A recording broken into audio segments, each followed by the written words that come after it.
All right, welcome everybody to the Propel webinar, Mastering Startup PR, Building Meaningful Buzz and Visibility. We're going to give everyone a couple minutes to sign in, but while we're waiting, we'd love to see where y'all calling in from. I'm calling in, as always, from Tel Aviv, Israel. Matías, where are you calling in from today? Amsterdam, the Netherlands. Ooh, amazing. So, we like to have people from all over the world, sometimes from Africa, sometimes from the North America, Europe, Middle East, everywhere. So it's always a great time to see, the international PR community. So while we're kind of waiting for more people to join, we're actually going to start with a really quick poll. And the question that we have is, in what capacity do you handle PR for a startup company?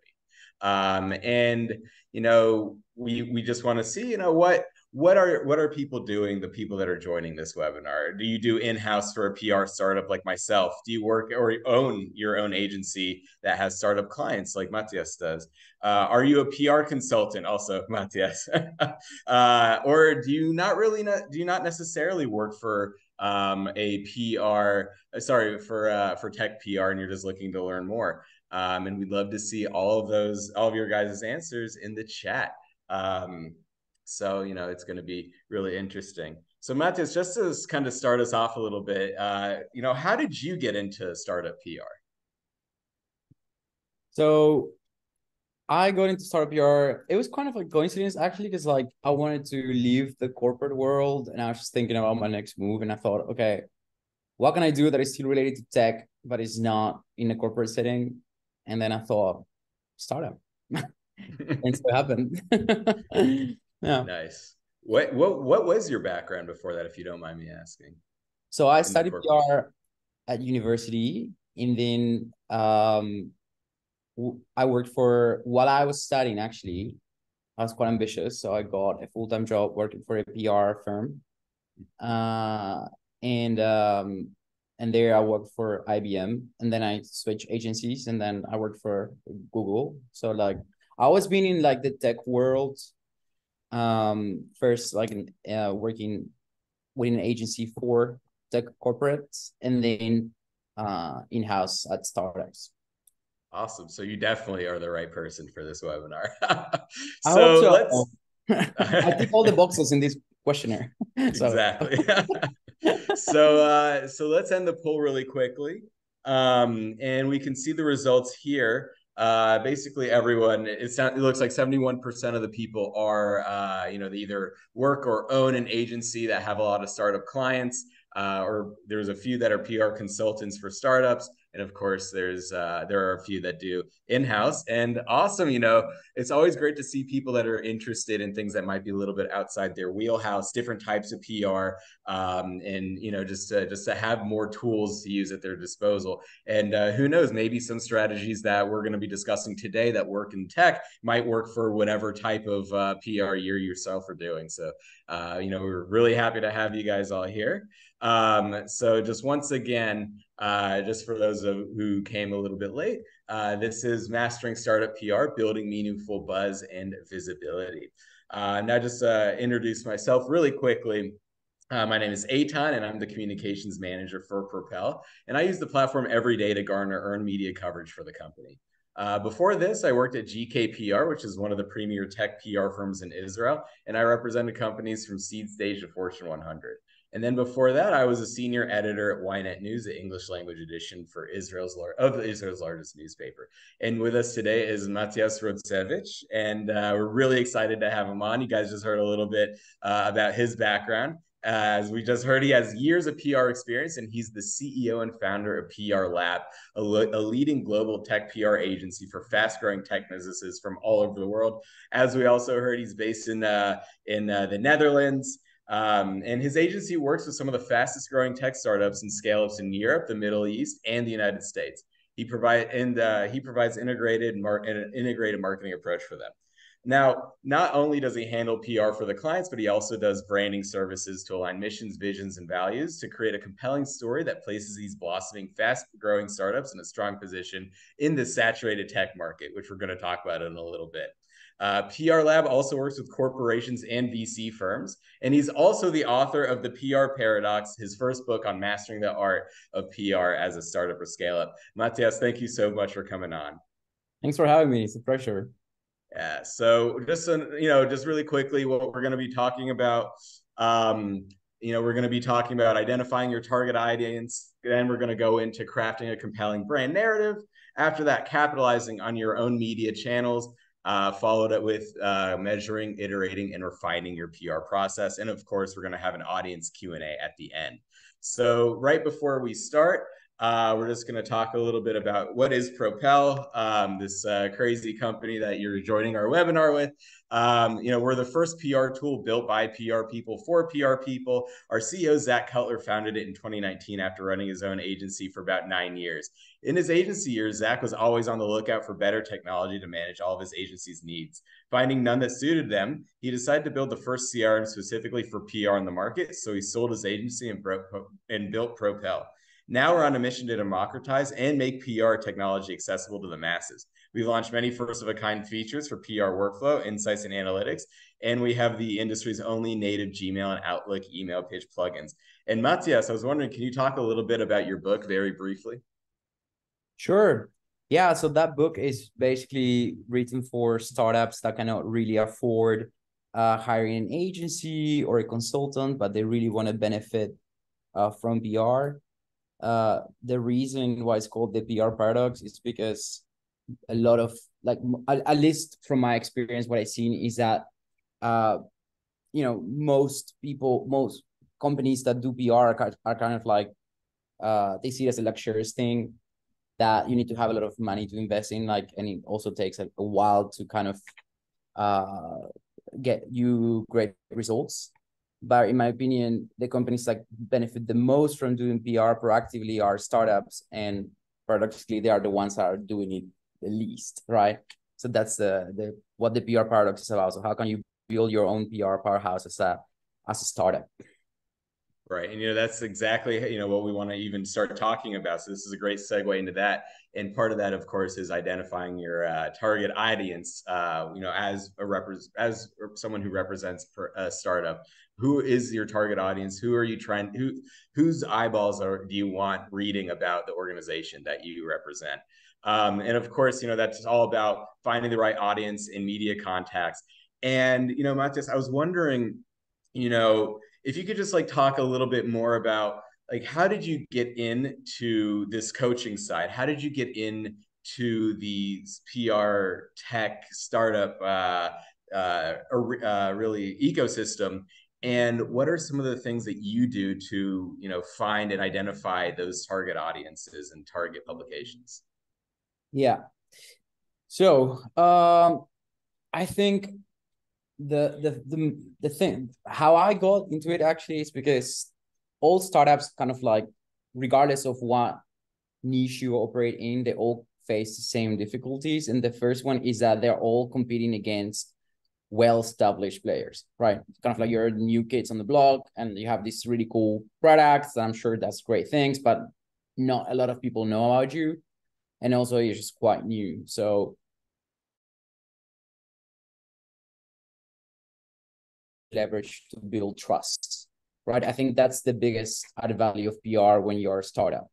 And you need that trust. You need those third-party endorsements to build trust among investors, which is a key stakeholder as a startup, of course, new employees, and of course, new customers and or clients. So PR actually brings a huge lot of value, but the thing is, a lot of startups, first of all, don't really know who they are. So what we see happening a lot, and that the reason why we have a brand strategist in our team is that a lot of startups don't really know why, at least they cannot put it in the right words, kind of like what makes them different. And they talk a lot about their features, for example, the product functionalities, but they forget about the bigger story, right? Why do they exist? What's broken in the field? What is the problem? How do they solve it, right?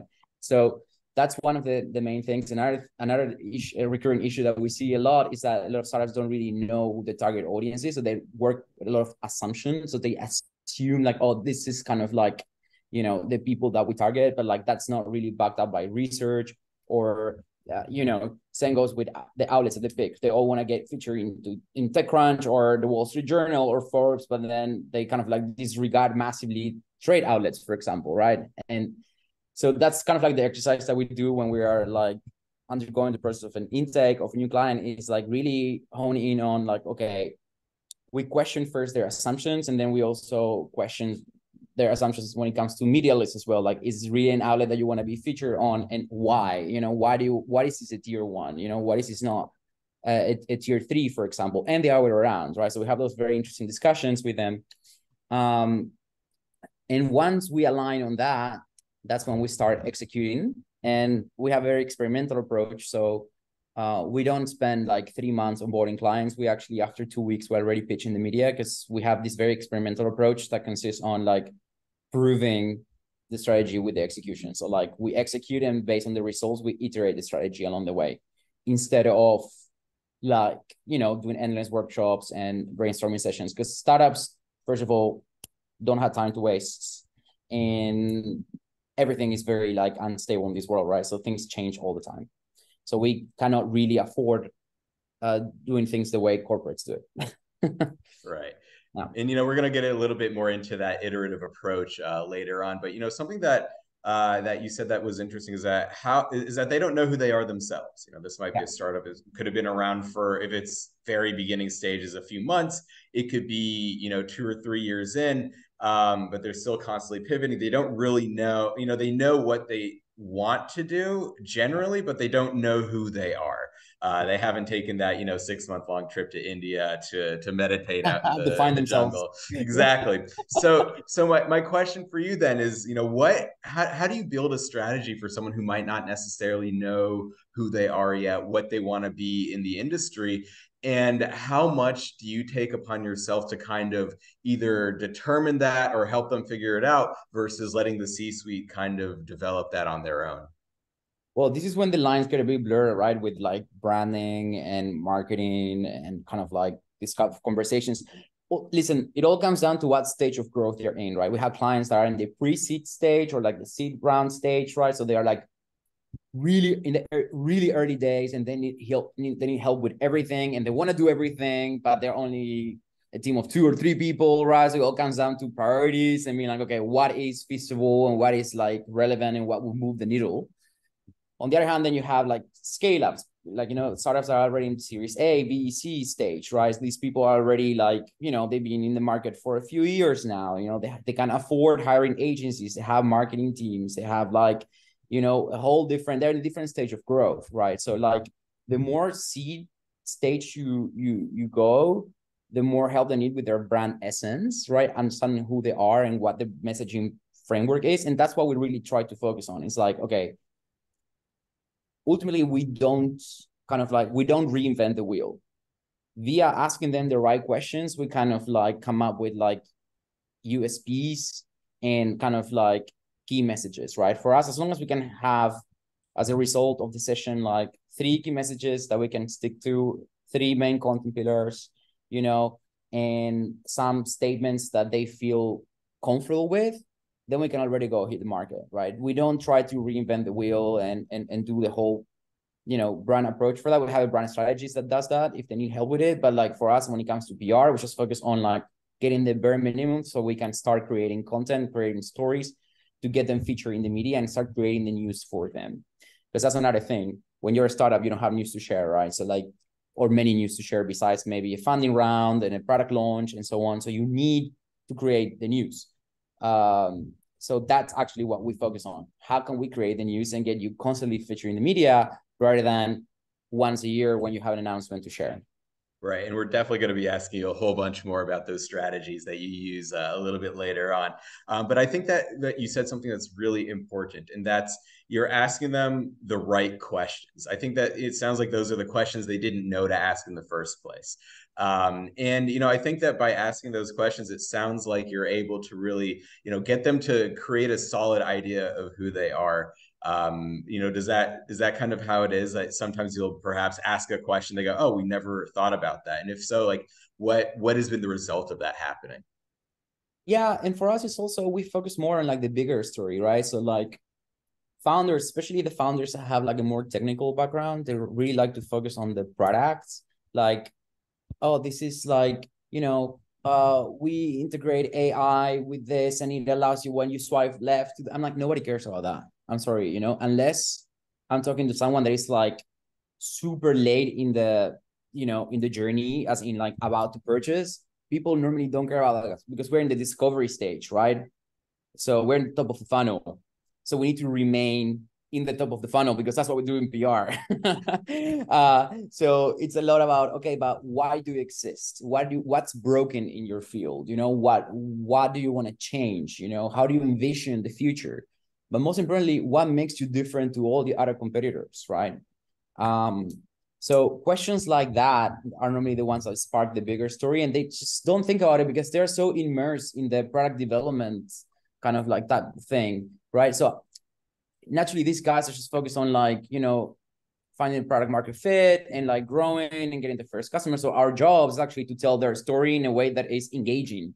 Creating that engaging is the difficult part because like you need to get them out of their comfort zone where it's all about features and technicalities and get them more into like the bigger story, because ultimately journalists, that's what journalists cover. They cover sections, they speak to a certain demographic, right? They talk about tech, for example, tech, and then like, I don't know, in a certain country, or the intersection of tech and finance or whatever. So like you need to keep it quite high level, but also relatable enough to the company, right? So that's kind of like the intersection I try to find.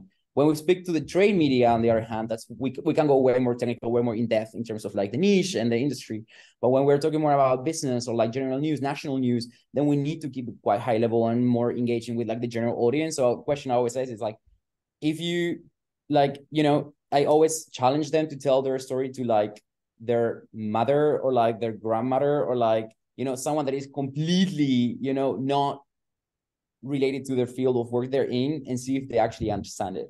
That is a good exercise because it's like, how can you tell your story in a very simple way that everybody can understand it and not just people that you talk to on a day-to-day basis?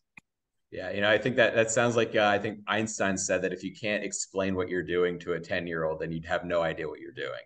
Yeah. And that sounds exactly like that. But I wanted to actually touch a little bit more on trades. As you mentioned before, a lot of these people that we or a lot of these organizations that Tech PR represents will want to be in Wall Street Journal, TechCrunch, et cetera, et cetera. When that might not be at that particular time the best strategy for them. So what are some of the strategies that you've seen work in getting your clients to understand that trades would be, that more trade publications or podcasts or things like that would be better suited to their current strategy and their current or in their current stage than perhaps something more international or national? For us, it all comes down to the business goals behind doing PR. So why do you want to do PR in the first place, right? Why? Besides maybe the fact that you saw one of your competitors being featured in TechCrunch and that gave you massive FOMO, why do you want to do PR in the first place? Is it that you want to fundraise? Is that you want to expand into a new market? Is that you want to support your SEO strategy with high quality backlinks? Is it that you want to stand out from your competitors because they're all kind of like saying the same and people don't really recognize you? Is it that, you want to go into a more premium pricing model so you kind of like really need to be seen as a thought leader? What, depending on what motivates you to do PR is also the outlets that we're going to choose, right? Because if your strategy is very centered around fundraising, then we're going to be normally targeting outlets that are read by investors. Mm-hmm. Same goes with, sorry. Yeah. Sorry, continue. Same goes when like they are trying to like, I don't know, when you're trying to sell, or you're using PR as a lead gen channel. Well, then we need to find, for example, for you guys, Propel, what are the outlets that are read by PR professionals, right? Mm-hmm. And podcasts that are listened by PR professionals, or even Marcom, I don't know, leaders, directors, so like based on that is basically the media list that we will build for you and the outlets that we're going to target and the outlets that we're going to prioritize.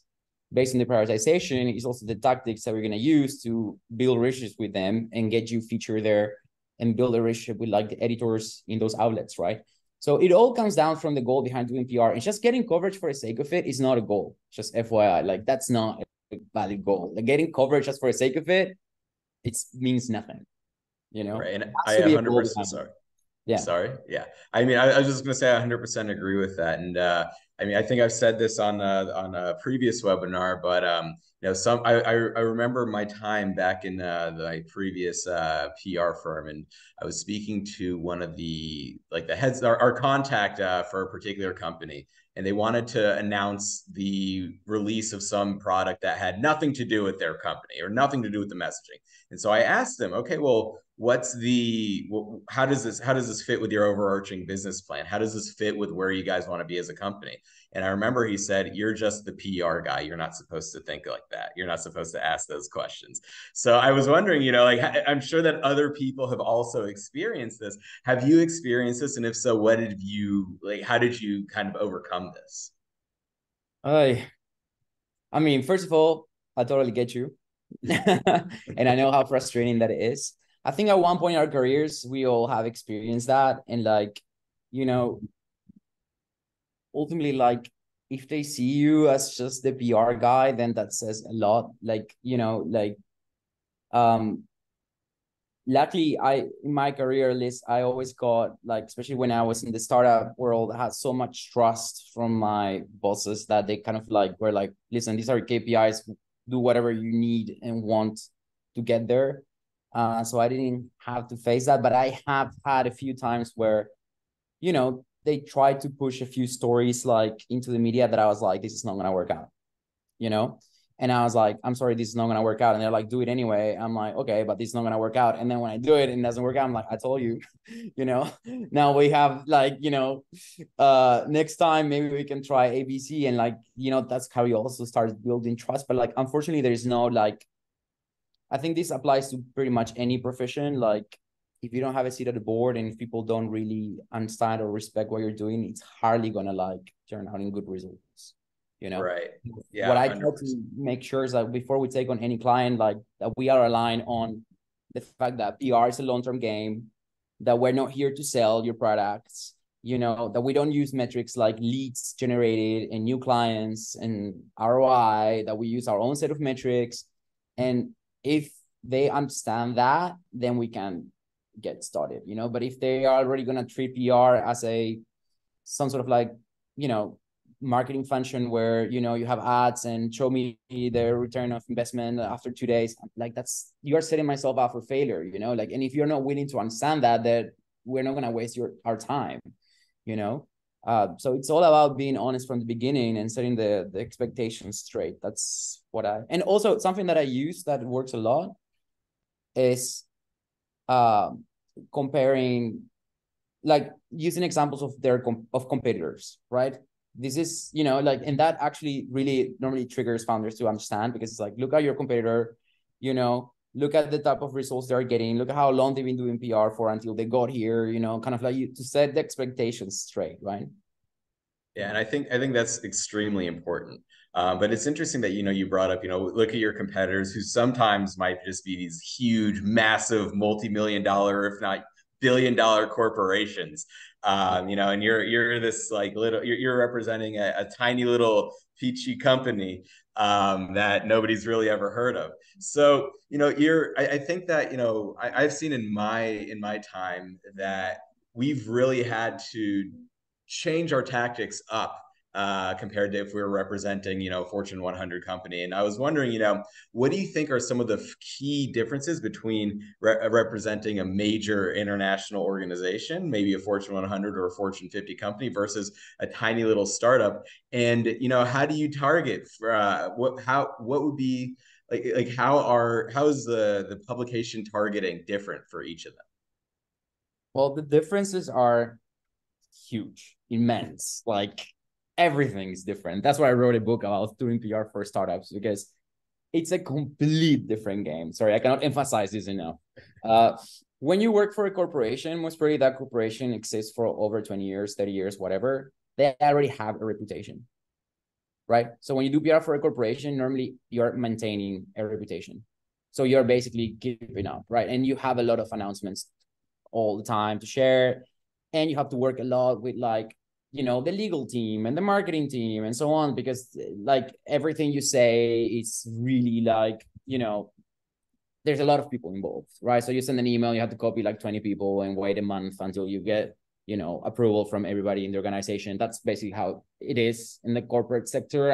I mean, of course, I'm generalizing. I'm sure there are a lot of agile corporates, but at least from my experience and the experience of the people that I know that work in the corporate sector, things move slower than in the startup world, for sure. But most importantly, yeah, you're most of the time maintaining a reputation of a company that already exists for a while. Whereas in the PR world, you are creating a reputation from scratch. In the PR world for startups, you're creating a reputation from scratch. It's a company that is new to the market, nobody really knows about. And most of the efforts that you're going to focus on is on like building reputations from scratch. You have to be really proactive as well. You have to chase a lot, and you have to be really creative, right? So a lot of the work that you're going to be doing, it's kind of like creating something from scratch. It's very entrepreneurial, right? It's not for everybody. You have to like, you know, be okay with getting a lot of no's, but on the other hand, you can move really fast and you can be really creative as well, because like most probably it's going to be yourself and the founder, or if you're like a marketing person helping you, and that's it. So like you have to be really creative, and you're kind of like on your own, do your own thing. I love that setting, but it's not for everybody. Right. And, you know, that leads us perfectly into our next section, which is, you know, crafting and compelling brand narrative, you know, using that creativity that you just described, that move fast and break things mentality, seeing what sticks, not necessarily throwing everything at the wall and seeing what sticks, but, you know, doing it in a well-measured way, and in a way that will not only grab the journalist's attention or grab the media person's attention, but also the public's attention as well. And so the first thing that I wanted to ask is, you know, one of the tips that we usually share for crafting a compelling brand narrative as a startup is use a lot of data to back up your claims to make a more compelling story. I mean, you're the new kid on the block. No one's heard of you. Nobody's heard of your organization. You know, how like you can't really just like claim things. You can't be necessarily be an Intel or a Yahoo and say X is happening. You know, you have, I think there's the burden of proof is on you a lot more to really show those numbers. And I think that a lot of people get a little bit worried that perhaps they won't have those numbers. They don't have that data. And if you are in that position, you know, what would you recommend to a PR person to either say to their organization or to their point of contact regarding that, and getting that that data out there to really strengthen the story? So I think there's a big assumption that is, in my opinion, not true. It's like you don't need to have the data to share data. Like you can definitely outsource the data collection process. That's what we do for most of our clients. And the data can be external. Like you don't need to have internal data to, you know, share data reports with the media. It's all about the angle that you find with that data and how do you create headlines out of data. That's what's going to make or break your story. But ultimately, where the data comes from is not so relevant, as long as, of course, you can like prove that it's like a legit data set and not just like 3 people that you interview in the office. Then like you're good to go, right? So like we normally outsource the data collection process to companies that are specialized in that. We tell them like, okay, this is the questionnaire, this is the people that we need insights from. And then after a few weeks, you already have all the data. And then what you do with that data, that's actually what determines the success, right? Like, how do you come up with like interesting headlines out of it, you know? Data reports, in my opinion, are key, especially as a startup, because data reports, and like in general, it's just data, right? It doesn't need to be a report. It can also be a white paper or, you know, a press release, whatever it is. Data is key because the media is becoming more and more skeptical, first of all. So they're always looking for also fresh data that creates the news, ultimately, data. A lot of the headlines that we see in newspapers every day are based on data. But also, these type of reports integrate really well with the rest of the marketing and sales funnel. It's like, you know, your content team can back up statements in the website, in your blog with that data. Your sales team can use those data reports to start conversations with prospects. Your marketing can turn this data into lead magnets, you know, and get leads out of it. You know, you can also turn the whole data collection part into like a sub brand of your brand. And then every year, you know, you build that sub brand within the brand that is focused on adding value to the industry, rather than just promoting your features. And of course, naturally, your PR team can use it to like achieve coverage at scale, because normally these reports are not featured only in one outlet, but in multiple outlets simultaneously, right? Whereas when you have a pitch, normally you have to give it away exclusively, so it's more of a one shot type of thing. And also when you have a data set, you can spark different types of stories out of it, right? So it's not just like one story, but you can create multiple stories around it. So like, I think the value added of like having data as a startup, especially as a startup, to build that thought leadership status really fast is key. It's super important. Right. And that kind of leads into our next question. And we touched upon this a little bit, but I think a lot of us in the PR tech world, we get frustrated, especially in agencies, when there isn't news constantly coming out. And sometimes to mitigate this, there are some people in PR who will say, well, we'll just make news out of nothing. We'll just make a press release. We'll just start shooting press releases out as much as possible. I'm not a fan of that personally. I have never seen it work successfully. And so, but there is still that underlying, how do I make something out of seemingly nothing?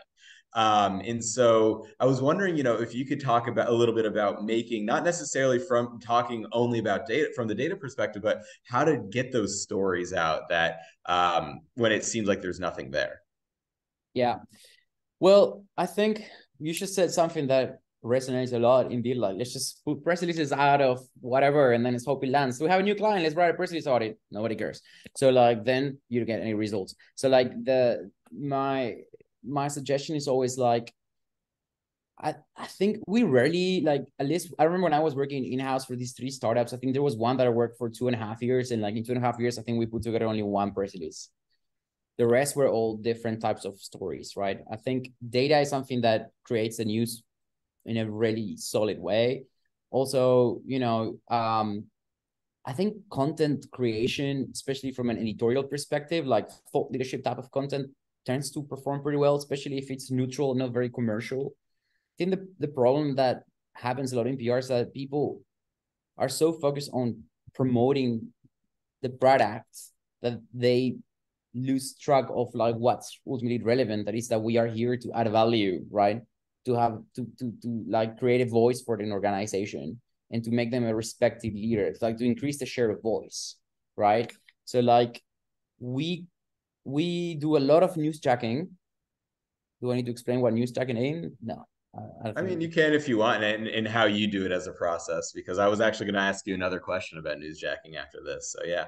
So like newsjacking is basically monitoring what the media is talking about with tools like Propel, and you come up with like you cluster topics, and then you figure out which ones can you jump on, right? Which ones can you like share your voice around? Like for example, let's say that there's a new regulation, and you are in the let's say you're in the AI field, right? We have a lot of clients that are in the AI field, and then there's a regulation being discussed about, I don't know, ethics in AI. Well, you as a player in the field, you give your opinion around it, right? So you kind of like hijack the news and you try to get attention for yourself, right? So it's like, you get your CEO to talk about that regulation, whether it's going to help or not the industry and so on. So it's just an example, right? Right. Newsjacking is a nice way to kind of like get mentions in the media and get interviewed without having news to share. Data reports, awards and competitions, creating your own set of awards and competitions. Creating a magazine, for example, or like, interviewing people, or like, partnering up with different organizations and creating like a joint pitch. There are multiple ways of getting featured in the media without having news to share. The important thing is whether those stories are going to add value or just going to be noise, right? I think the problem starts when you have a quota to fill and you're just focused more on like hitting that quota rather than, is this story going to add value to the industry? Like, are people going to care about it? And do I generally have something to say, or just trying to promote a product? Because people are not, like, I think it's a big problem to underestimate journalists or like your audience, right? People can tell when you're just trying to sell, when you're just promoting, right? Yeah, and I think that's extremely important to say is that we have to understand when it appears that we're selling and when we're actually adding value to the journalist or media person's um, audience. Yeah. And I think that something that just going a little bit back to newsjacking, something that I found to be quite helpful and interesting is there now, of course, we've had the horror stories, but there was a really awesome client that I worked with.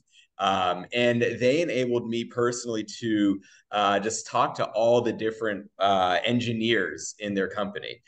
So I got an idea of who they were, what they were about, how they got to where they were, what their knowledge base was, and why they're working for the company. And so when I did start doing newsjacking, I knew exactly who to talk to. I brought this person on. They would get interviewed, and it's by the way, this person works at X company. Well, you got to mention for the company, but also now you have someone in the company who's viewed as a thought leader internationally or nationally or something like that.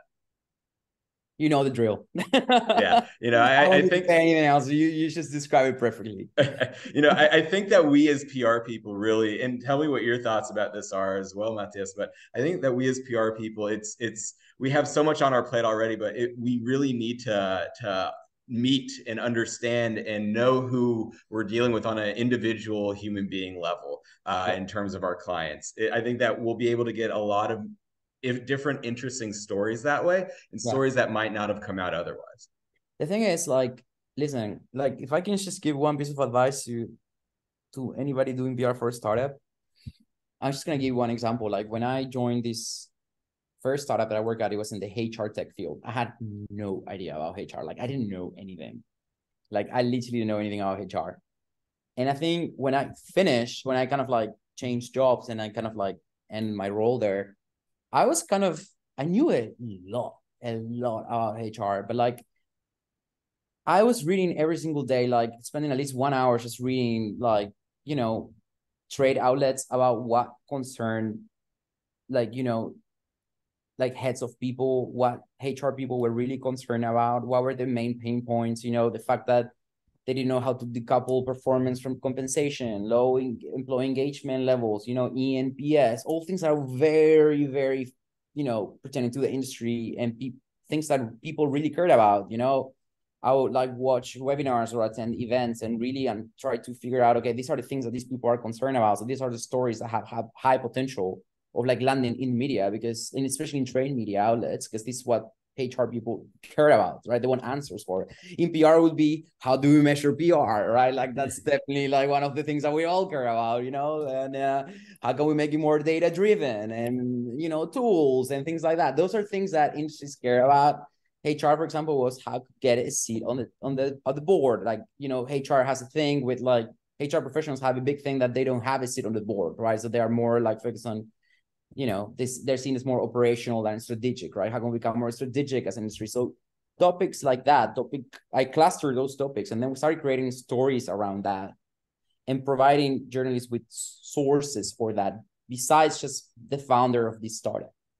And that worked really well. One time I remember we partnered with two researchers from a university and we created a pitch and they were kind of like the theoretical part of this pitch and we were more like the tool solving that issue and that worked really well, right? So you have to be really creative and it's so difficult to do it right because there's no shortcut in PR. There's no shortcut. So like, when you see like people just blasting a pitch to like a lot of people like blasting releases, I'm like, that rarely works because like you really need to like be in the work and like research the field you're in, understand what are the pain points of your target audience and try to come up with stories that add value to that conversation. And sometimes that doesn't mean promoting your product. Sometimes your product is just a part of the bigger story. But the problem is if you're only trying to land company features, if you're only trying to land articles that talk only about yourself and your company and your product, well, then the scope of conversation that your brand will have is going to be very narrow, very small. You can only talk about so many things. There are so many things you can say about your product. At one point, you need to, grow in scope. Go beyond that exactly. Yeah. But I think though, this is all requiring a ton of work, and I don't know if if the way that you're paid is hourly. I don't know if you're paid based on result, and but there's all these different ways of payment. And if you're a startup, you might only have runway for 6 months, maybe if you're Yeah. pre-seed. You might have runway for a year. But what you're talking about doing is a long-term, deep, in-depth approach. So how do you reconcile the amount of time it takes when perhaps a startup is saying, hey, look, we got like 9 more months before we were shutting the lights off? Look, I always say that for us, in order to work with startups, we need to operate as a startup, right? So startups don't work based on hours spent. That's very corporate. We don't charge based on output. We charge based on outcomes. Like we work with KPIs. We internally operate as a startup. So like, we work agile. We work with OKRs. We have all these different tools that we use to automate a lot of the things that we use, and we do on a daily basis. So like for us, in order to be able to work with startups, we need to operate as such. So like we give them the flexibility to kind of leave whenever they feel like living. We don't trap people in contracts, first of all. Second of all is we work only based on KPIs. So like startups don't really care how many hours did it take you to write a press release. That's not how the startup world operates, because like people in startups, they focus on getting results, not on like, oh, I worked from 9 to 5, so bye, I'm out. Like that doesn't really happen in startup. You have goals that you need to hit, and how many hours did it take you to get there is secondary. Well, the same goes if you want to do PR for startups, then you need to also think in terms of results, right? That's what ultimately is gonna like I don't know, guarantee whether a client's gonna stay working with you or not. So like for us, it's just very important to speak the language, right? And to give them what they want. So KPIs is we have a whole meeting about KPIs with them where we discuss like what do they consider a success and how can we deliver that? Like would these indicators make you happy? And then on a monthly basis, we touch base, because as you said, things change all the time in the startup world. So like, like we have long-term, like our strategies are like long-term and short-term, right? Because the long-term is never guaranteed. Like it's really hard to only focus on the long-term, because you just never know what's going to happen next month, right? So a lot of the things that we do is based on like, becoming a thought leader, but in the short run, what does that mean? And we always offer that flexibility that they need. So we remain flexible. So it has happened to us that a client starts working with us, and after 3 months, they want to change markets. So, no, this market is no longer a priority for us. Now we want to go to the US, or now we want to focus on the Netherlands or Germany. No problem. We need to remain flexible and and be there as an extension of their team, because that's how they see us. They don't see us as the agency that gets them placement. They see us as part of their team that is there like a kind of to fill the gaps of things that they don't have, and supporting them to get where they want to get, right? So we need to remain flexible in order to like stay working with them in the long run. Yeah. I think that's a really interesting model. You're at a startup PR firm that operates as a startup. So I mean, I hopefully not in terms of cash flow issues that a lot of European and American startups are facing right now, but in terms of like the overarching structure of the company, and in terms of how it operates, what you're looking for. I think that's really interesting that you guys are in the same mental, in the same headspace as they are. So you know what they're going through at any given time. And I think that's actually really interesting. So I'm going to move on to the next subject really quickly, and that's more about capitalizing on your owned media channels. Now, just for those who don't know, owned media is anything that you own. So that could be your own website, blog. That could be any of your social media channels, Facebook, Instagram, all of the Meta, X/Twitter, whatever you want to call it these days, and whatever it'll be called in the future. So LinkedIn, what have you. And so just kind of jumping right into that, how have you seen startups leverage social media effectively in their PR strategy, and what do you recommend for them to do typically? Well, I think first we need to make a distinction of whether you are in the B2C space or B2B, because that determines a lot of things, right? Like if you're in the B2C space, it's all about creating hype for your brand, right? And like getting a lot of brand awareness, and it's all about getting coverage at scale or getting a lot of views, a lot of followers, it's like everything is like very extra, right? In the B2C space. In the B2B, on the other hand, it's all about being a thought leader, you know, like engaging with your niche, with your target audience. Normally, it's not that many people, it's not so massive, right? It's, you know, so the channels that you normally use in social media channels that you normally use on the B2B space are going to be most probably like LinkedIn, for example, you know, where, you know, you engage more with people on a one-on-one. It's all about sharing your thoughts and your vision and so on and so on. Whereas if you're in the B2C space, you go more for like, I don't know, Instagram and TikTok and, you know, like platforms where, you know, you can find a lot of people at once. So like that distinction is very important to me because like the social media strategies I will follow are kind of like dependent on that, you know. And I mean in the B2B tech space, that is where we are at startups, and most startups are in the B2B tech space. A lot of the work that we do is on social media is to amplify basically that voice, that share of voice, right? So like if you get coverage, you know, you share it on social media, but also you share your thoughts around certain things. So we manage, I think, around 5 or 6 different LinkedIn accounts of 6 different CEOs at PRLab, and it's all about creating content that would first of all drive engagement, but also increase their networks, right? So we'll kind of like encourage people to connect with this person because they're learning something from them. So like social media and the B2B tech space is all about educating and sharing like your thoughts around where the industry headed towards and discoveries in terms of like content, you know? So it's a lot of like, you know, being seen as a brand that adds value. And also what we've seen happening a lot is that people tend to engage way more with like a person rather than the company page. So that's why we only do kind of like the social media accounts of CEOs, because we see that people like to engage way more and they get better results when it comes from a person than from a company page, you know, at least on LinkedIn. That's what we see happening. Interesting. Yeah. So I just wanted to take a step back to something you said at the top of your answer there, which was when you're doing B2C, you want it to be, you know, Facebook, Instagram, TikTok, etc. But when you're doing B2B, you want it to be more, you know, LinkedIn, you want it to be more niche. And I was wondering why that difference? Because when people purchase from a B2B brand, so like, let's say like this, when I'm thinking about getting a new software, for example, for my business, the purchasing process is longer. I just go to a shop and pick one, right?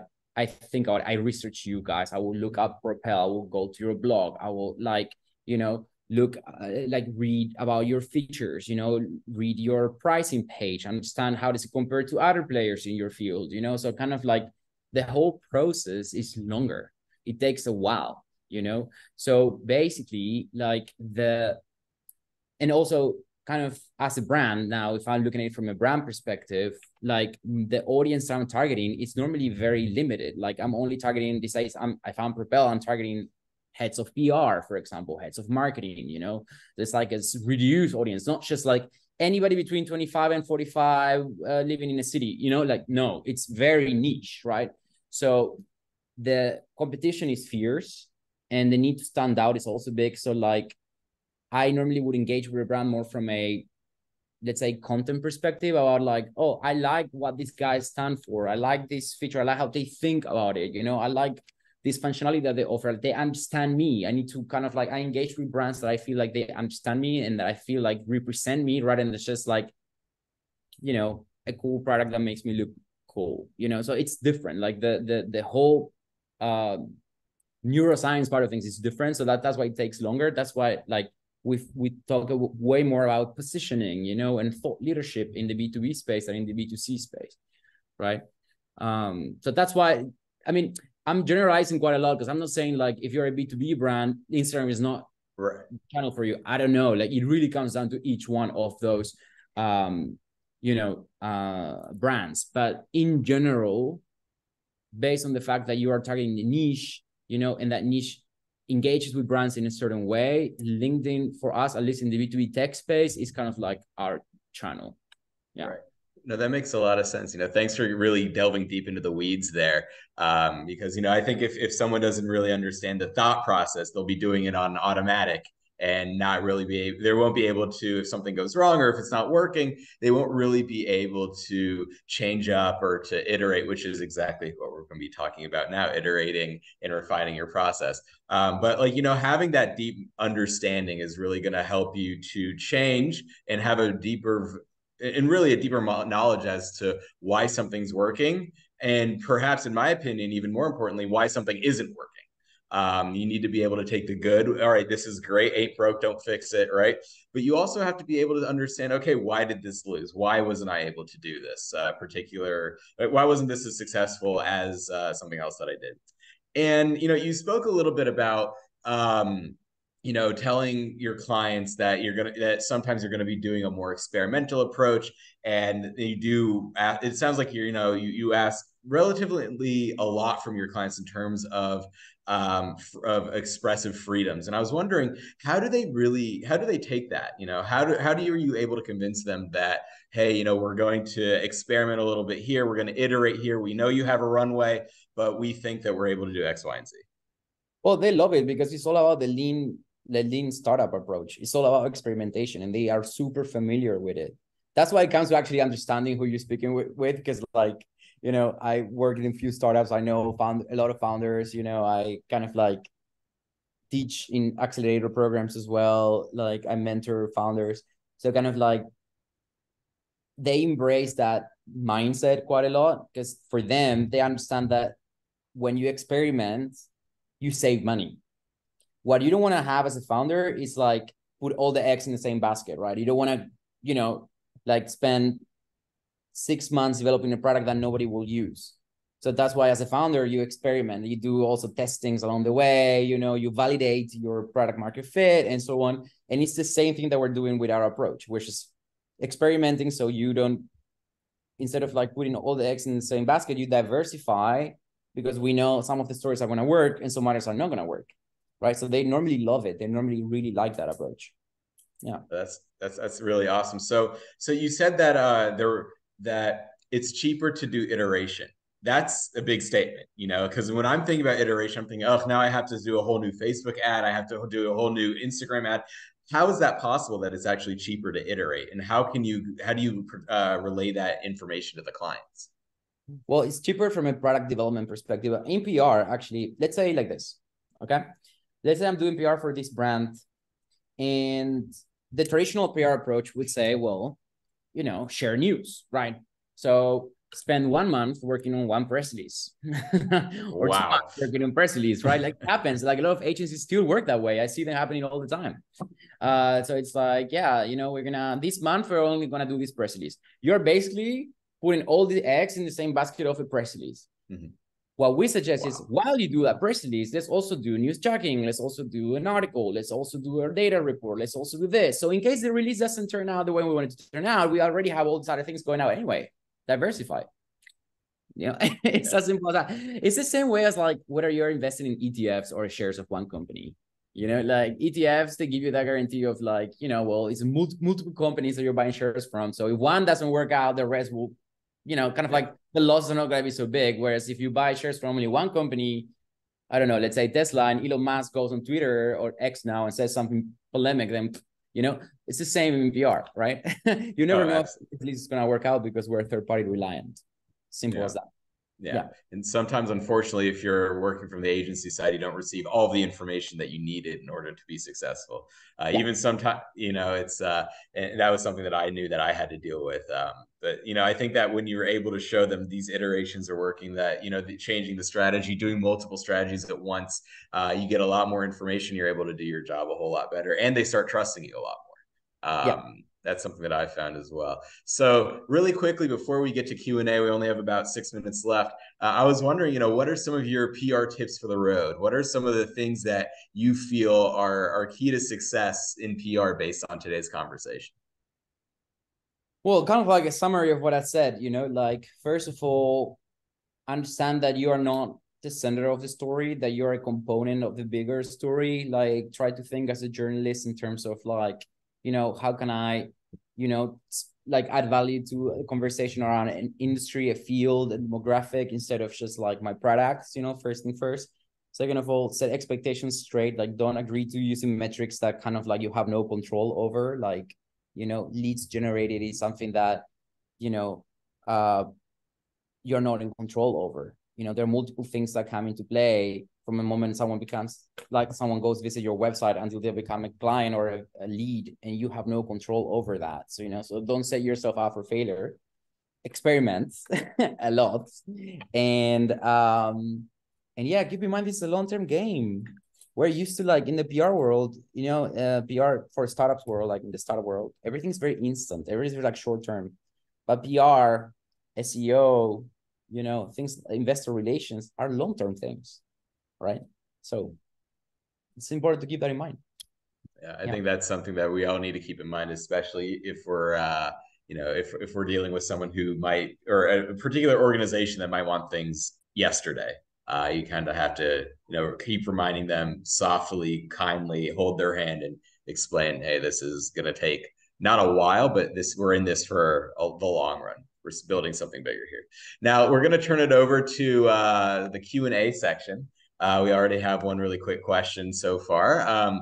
So obviously, Matías, have you found that turning tech startups into clients from prospects takes longer than perhaps a larger business?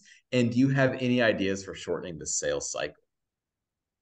No, I don't think so. I think in general, like, the process is quite similar. It's just like startups, they are more like, they offer generally more plug and play solutions, where like big corporates, you need to have, like, you have a customer success teams involved, and like things like that. So like, especially in the SaaS space, for example, it's like you can move a bit faster, but like in general, it's pretty much the same.